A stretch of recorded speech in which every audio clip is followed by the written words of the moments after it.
and him have him bag like in between him legs like this. And I'm like, them people I can't serious. Like me, I said, them people cannot be serious. Like, this is how you coming to an interview. Like, you can't serious.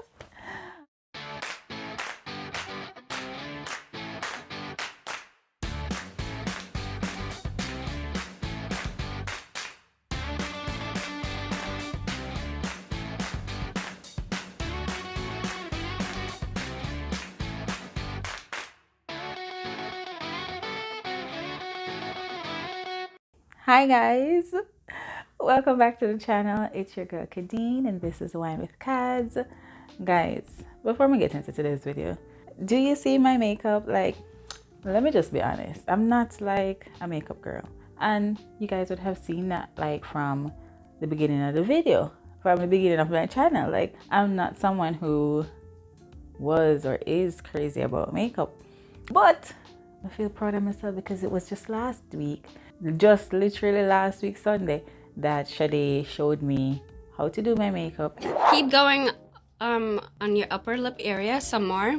Keep going there. I feel like I know me I do. I feel like I have like 50% more knowledge of this whole makeup thing. Let me just tell you, when there's something they're done, I'm not sure. I don't know. This year feels like a lot of changes, and I'm not gonna say never. Like, I know that for special occasions, I do wear makeup. I do like the look that it gives, but it's not an everyday wear for me. Especially now that I'll be doing more paint nights, more events. The place I open up, I'll be going out more. I don't want to look the same, Like, I want to look like an enhanced version of Kadene that you know and love. But anyway, I feel proud of myself, so yay! Kadene learned how to do makeup in a week, I think. All right, so I wanted to give a shout out to a business that's Next Generation Medical Center, located in Mount Salem. That's at Pat Myers Complex, Mount Salem, Montego Bay, St. James. That is right across from the Mount Salem Police Station. Next Generation Medical Center is a doctor's office, and they also supply medical supplies, so anything that you need for medical supplies as well. And they also do COVID-19 testing. So that's Next Generation Medical Center is where I went to do my COVID-19 testing before I came up. So, and it's like within 10 to 15 minutes you get your results. Great team, great staff. They have excellent parking, and they also have like a nice little office space. Not little, a nice office space. So you can check out Next Generation Medical Center if you're in Montego Bay. If you need doctor's service, you can always call on them. They also do house calls. Yeah, so that's like a plus thing. And so if you or your loved one is in a situation where you can't go to the doctor, you can give them a call.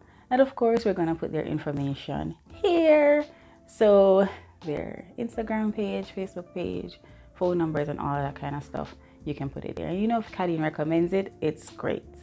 All right, so let's get into today's video. All right, so you guys remember that I was doing a little job series, and this is gonna be the last of it. Come and realize something now, watch it. And I feel like this is a lot of good information that you guys need, or you might know somebody who needs it, but I don't know why you people aren't watching it. But it's okay, I'm putting it out there. Because maybe not this month, maybe not this year, maybe sometime in the future, you will need it.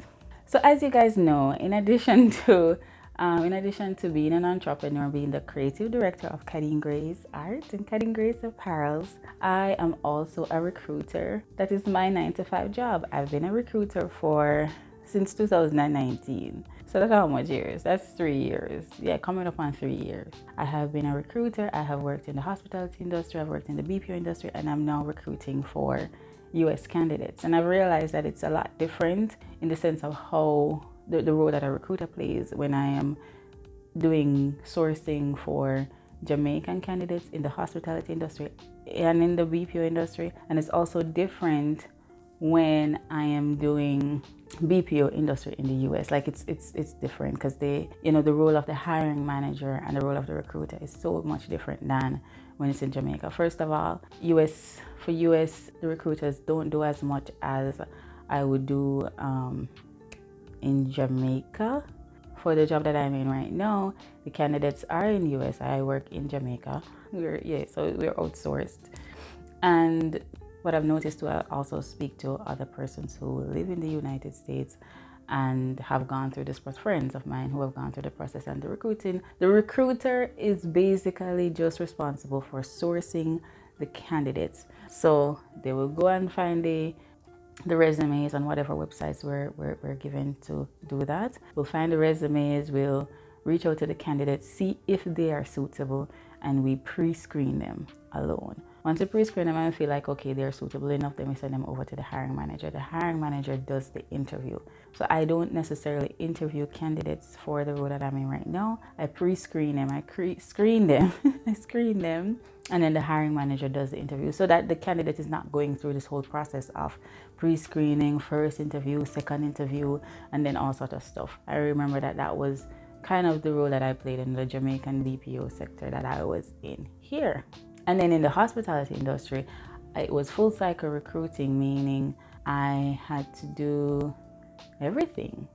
Source, first interview, and then the managers and I would, decide on who the candidate is. But if I don't sign off on it, then the person is not employed.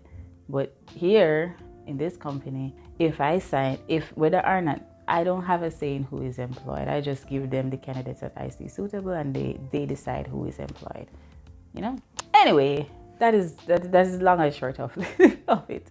So I wanted this video to be about how you prepare accurately for an interview. So in the first two videos, we discussed how you source a job, how you seek out a job. In the second video, we talk about your resume.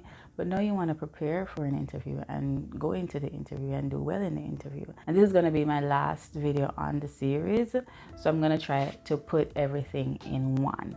So when preparing for an interview, I always say to the persons who I am, because I used to do that as well, coach people for interviews.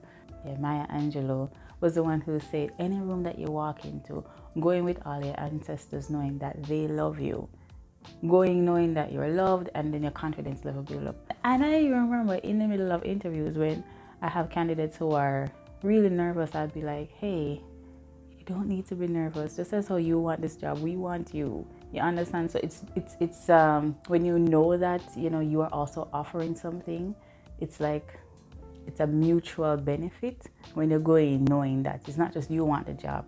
Remember that the job also wants you, and you have something to bring to the table. Knowing that kind of build the confidence level up a bit, in my understanding. So then that can shake the nerves. I'll always remind candidates, make sure you prepare in the sense of exactly what your resume says. You also have an understanding of the role that you are applying for, because sometimes you have to be cognizant of the fact that some people just out of university and they have no job experience, but you want to know that you are a good fit for this role, and you want to know that this role is a good fit for you, but also you want to know that the skills that you have garnered in high school, in college, in whatever voluntary experience, and even after that, if you have some job experience, that if it's a new role to you, you have transferable skills. So you want to know the role.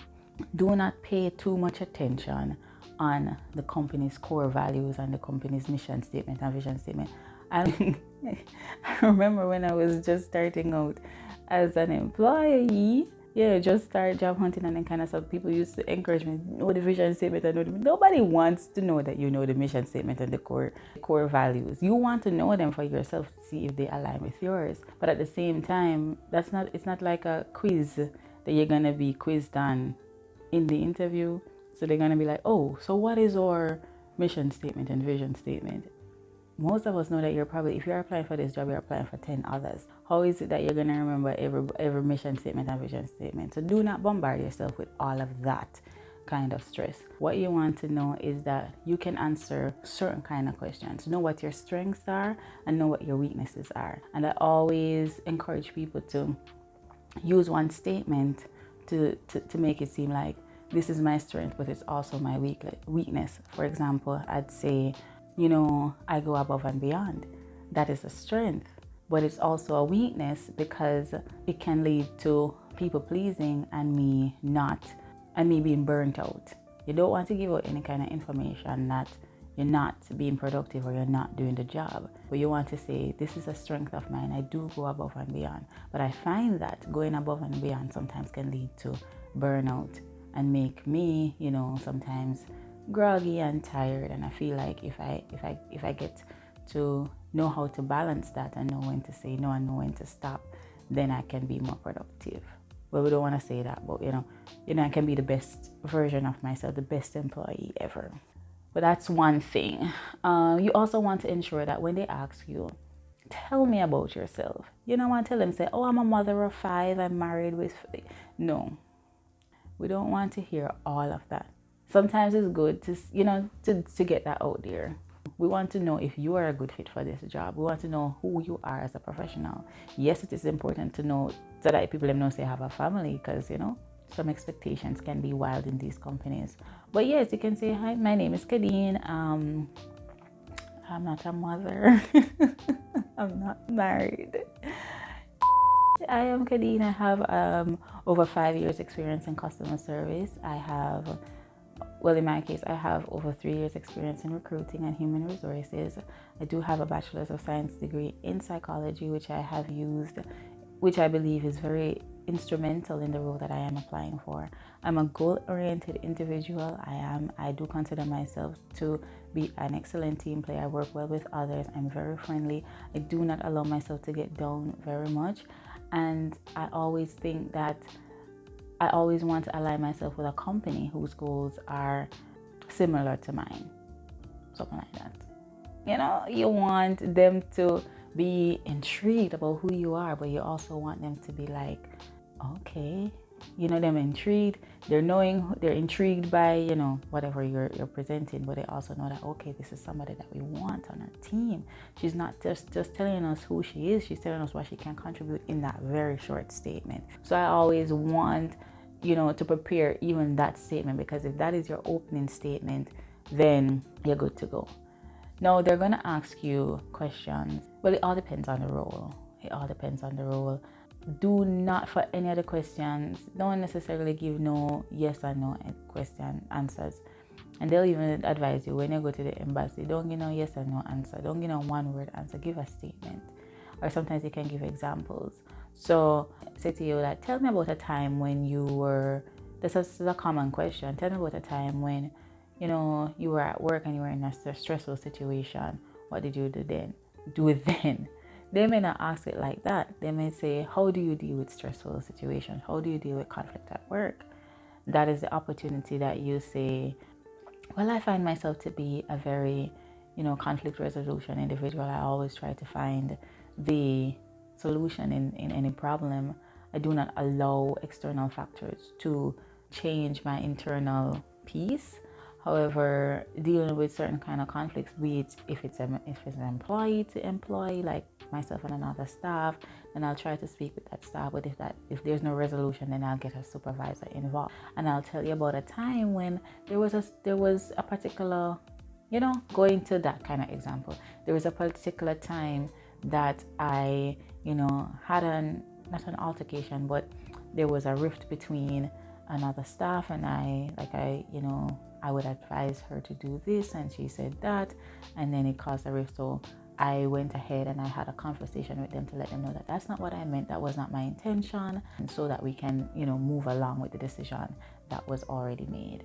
Yeah, give them some example, not just stick to the books and sound like I say SWOT answers. We don't want to know. We don't want to hear that. We want to know that you have certain kind of experience. We want to know that you do know what to do in a situation. If a supervisor is not available, if a manager is not available, are you somebody who is going to come on the team and cause issues, or are you somebody who is going to be on the team and step up when an issue is there, or walk away when somebody try have an altercation with you? You get what I'm saying? So those are some of the things that you definitely need to look out for. A very, very, very, very, very important thing when you are going for an interview is your attire. I've been sitting out there for the last half hour trying to come up with a story that would explain my being here dressed like this. I have seen some things I have seen some things. Ladies and gentlemen, please have one suit or two suits that is suitable for an interview. Go to the dressmaker, go to the tailor, get something made, or go in a Superman. Go into the store and get like something that is suitable for an interview. I would recommend, I feel like I should put in some pictures, some right here. So for females, I would recommend getting two dresses. You can get a straight dress or you can get a wrap dress. Dresses are perfect for interviews. You're not feeling so stressed, you don't feel so tight, you don't feel so, and you look so classy. Classy. You don't want your hair in your face. You can, if you have like this hairstyle I may have, kind of cute, this can wear to an interview. But outside of that, if you're having braids or if you're having extensions, you want to pull that out of your face. And a lot of you are probably going to be like, oh, Kadene, that obvious. No, it's not that obvious. It's not that obvious. You'd be surprised to see what people wear come to interviews, and you're like, okay. Most of the people wear slippers come on interview. I've seen it. But make sure you have a good pair of shoes, closed-toe shoes, stockings, unless you're wearing pants. And I'd recommend wearing a dress. If you're not that type of girl and you're not into dresses, wear a nice tailored pants and a nice little shoes. It's nice, something comfortable, like a wedge heel or ballet shoes, but make sure it's a nice ballet shoes so that when you're walking, even if you're a nervous wreck, nobody will notice, because when they look at you, you're like, you exude confidence and you look like you know what you're doing. Dress for the role that you want. But a nice wrap dress, a nice straight dress, a pants, and a nice tailored blouse. Nobody nice sexy, in Jamaica we go to wear jacket, and that's too much. But especially for some of the roles, and it don't matter if you're applying for supervisor, manager, please not go there in a one school blouse and one black skirt. No. Everybody in a school blouse and black skirt. How are you telling me from the way you dress and the way you walk that you can fit into the environment that you are you're applying to? Because that's also important, the culture that you're going into. We look for those things in an interview. I want to know that you're a good fit for the team. We don't want you to be uncomfortable in the next 2 weeks and you're like, this is not for me. And the way how you walk and the attitude that you have on the day of the interview is very, very, very important. I remember when I was doing recruiting at the hotel, there was this guy who came in the interview and he just sat down and him have him bag like in between him legs like this. And I'm like, them people I can't serious.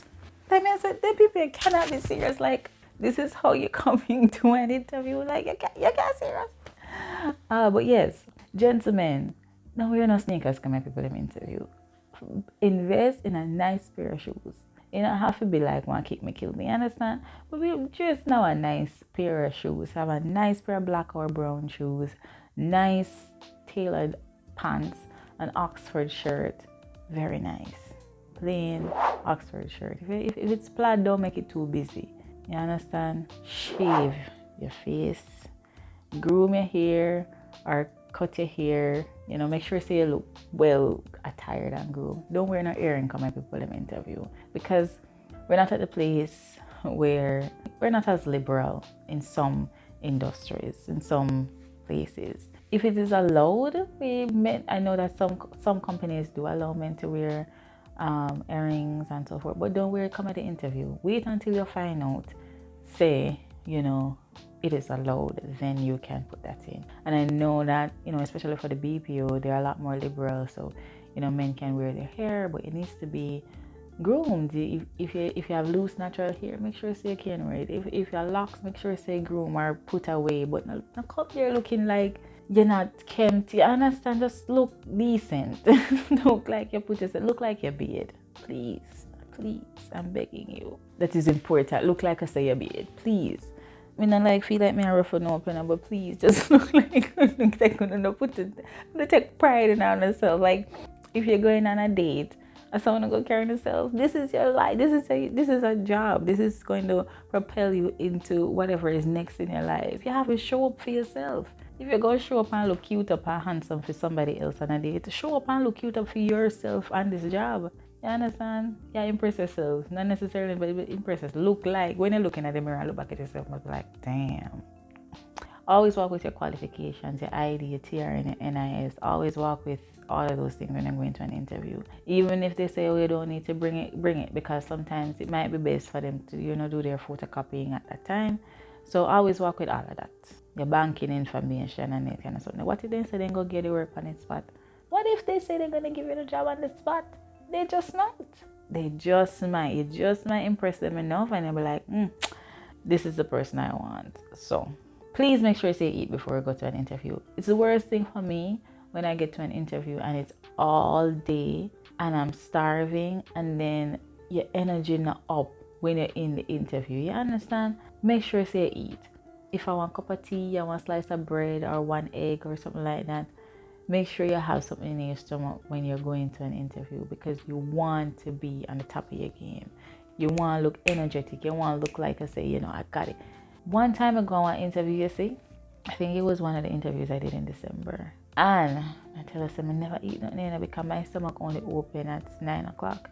And this interview was at 10 and it was out of parish. So I couldn't get nothing to eat between 9 and 10. And oh my God. And then when we go there, I had to wait. And then the people are buying stuff. I said, no, I'm not buying nothing because I don't know. You didn't go call me because it was a job fair kind of thing. But because of the role that I had applied for, I did not have to wait with everybody else. So I go there and I'm tell us thing. I'm gonna bust my shirt, I'm gonna bust my shirt. Me hear my belly start growl. My belly have this kind of disrespect, you understand? And I have no respect for me because me in a crowd, I'll be somewhere that is important and my belly just start going with pure nonsense. Knock yourself out. It's a public place of worship. So long and short time, I didn't get that word. It's not because I know because me did hungry, because me said to them say, I'm not gonna be working on weekends. So I was not suitable for that job. But outside of that, make sure you prepare yourself. Sometimes you'll be at an interview or you're going for an interview and you think you go take 1 hour and it turns into the entire day. Especially if you're applying for a BPO. You're going in, you have assessments you have to do, you have to fill out applications, you have to fill out tests, you have one person for sign and all sorts of something. Then you have first interview, and if you do good in the first interview, then you may be required to do a second interview on the same day. Sometimes you did a whole day. If you live in a Montego Bay and you've ever worked in a BPO, you know what I'm talking about. So make sure you get something in your stomach. Because by the time you go into the first interview and you're hungry, and then I ask you, how would you describe yourself? This is how you look.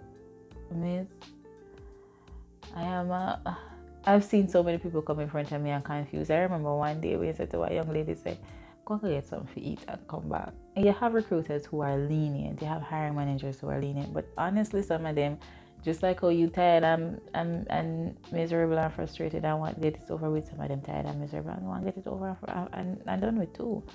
I just have to be honest, some of them are just not nice. Some of them are just not nice. Some of them are just not the nicest people. But you want to be prepared. So the way you dress, the way you talk to yourself, make sure you give yourself that positive self-talk the night before your interview, because you want to go in there with confidence. Even if you don't know the answer to some of them, you can say to them, hey, I don't know the answer to that question. However, I am willing to learn. And that's good enough. That should be good enough, because we're not perfect. And I don't think any recruiter is fair if they expect perfection. You understand? But if you say, I don't know, in an interview, I've been telling people, let me answer already. They're like, yeah, miss, like you'd say, what would you do if your system crash or something? And then I know. And it's probably not knowing, but it's probably like a lot of anxiety because a lot of pressure is on them. Like they want the job, they want to get a lot of things done. They probably have been rejected from other jobs for the last 6 months. They might get rejection, and they really need a job. And then come in and your sister, them probably know them, get everything else right, and probably know, but they don't know how to answer that. And I'd be like, okay, this is what you would do in a situation like that. and it's fine for me. I didn't get the work. Yeah. But if you don't know, you don't know. You understand? You don't know, and it's how you deliver that. It's how you deliver that part that I I'm not aware of that. You want the recruiter and the interviewer to see that I am not knowledgeable on this topic. However, I am willing to learn so that I can be, competent and effective and efficient in this role. Yeah. So whatever answer you look for, yes. I don't know. Unfortunately, I do not know the answer to that question. However, I am willing to learn and prove to you that I am a great fit for this role. Easy peasy. If you didn't get the word, then that means that it's not the one for you. Yes, so going there being confident. Remember that as much as how you want this job, this company also has a position to be filled, which means if they're hiring, they have a need just like you have a need. It's not just one person benefiting. It's both of you. When it comes down to salaries, there are a lot of companies in Jamaica that do not like to discuss that in the interview, meaning they don't like to tell you what the salary is. But a lot of persons who are being interviewed don't know that they can actually negotiate a salary. If you know what you bring to the table, let's say you're applying for a supervisor or managerial role, you know that you're interviewing for three other places, you do have the power to negotiate your salary. Let them know that this is what you are currently getting. Let them know that this is the range in which you will be accepting. Because if you in a one job right now, and that's the time that you are most marketable. I am employed right now, I am very marketable, because if somebody want me, I'm going to say to them and say, well, hey, I'm not going to leave my job for the same. You have to offer me more. You understand? So you give them a range. Let them know you're willing to accept between, let's say, 150,000 a month to 200,000 a month. And you should know your budget so that you can comfortably say to them, say, anywhere in between that, I'm okay, and always negotiate your net. Okay, you don't know where your gross going to be, but you want to know, you don't know how much taxes are going to come out of it. So ensure you negotiate your net so that when you go home with after NHT and NIS and the government and whatever else take out the money out of your salary, you will have a certain amount in your account where so you can live by until the next payday. I did not do that on my last interview. I did not negotiate my salary. I was just tell them, say, this was what it was, and yada yada yada yada. And I'm not gonna say I'm not happy, but I wish that I had negotiated my salary, because at the end of the day, I know what I'm bringing to the table. I know that I am more than qualified to do this job. I do know that I have the experience to do this job, and I know that I'm going to do the job. And at the time when I was doing the interview, I knew that I was going to do it to the best of my ability. So I should have negotiated, a better salary. But I'm not saying that I'm not okay with it. But yeah, that's it. I feel like I have been talking for a long time, and I hope this video is not too long. But that is it for today, guys. I want to thank you so much for sticking it with me for so long. We are finally at 1,300 subscribers, and I really need to do that live. Probably if it go live like tonight, but I really need to do that live, to do that giveaway. And I'm just grateful that I'm still here. I'm grateful that I'm still sticking it to it. I'm grateful that you guys, there are some people on my channel who are on it every single episode, every single video that I upload. They are there, they watch every single one, and I'm so truly grateful for you. And I hope that as this channel grows, it will continue to do what it does. I feel like I've been hearing a lot of feedback, that some videos are inspiring, some are educational, some are fun. And I want, I've always said that if I impact just one person from my story, my lifestyle, my channel, whatever it is that I do, I would feel like I've done a job well done. So yeah, thank you guys so much, because honestly, if I didn't have you guys, sometimes when I only 30 views me get, sometimes when I only 10, it's still encouraging to to do a next one. And so I'm grateful. Very, very grateful for you guys. So thank you so much for having a sip of wine with Kadz. Don't forget to like, comment, share, and subscribe to the channel. And please, please, please turn on your notification bells so that you can see every time we upload. Yes, so we're uploading on Fridays at 7 p.m., 7 to 8 p.m. each Friday. So please look out for my chat for stuff from the channel. And I'm in the beautiful city of New York, so I will be trying to do some vlogging. If any of you can tell me what to do, I've been here before. But if I'm gonna try to get some vlogging in, some vlogging done. I don't know, because in the week I'm busy, so I'll try to do some stuff, whatever it is that I'm doing. I can try to vlog, and if you guys can give me some suggestions on what to do on the channel, I would appreciate it. Outside of New York, what kind of challenges would you want me to do even when I get back home? What do you want to see me doing on the channel? What fun stuff do you want to see me doing on the channel? You guys are my people, you should be telling me this stuff. Well guys, I hope you had a wonderful week. I hope that you'll have an amazing weekend. Thank you for sticking with me until now. Thank you for having a sip of wine with Kadz. Goodbye. I love ya. I love y'all.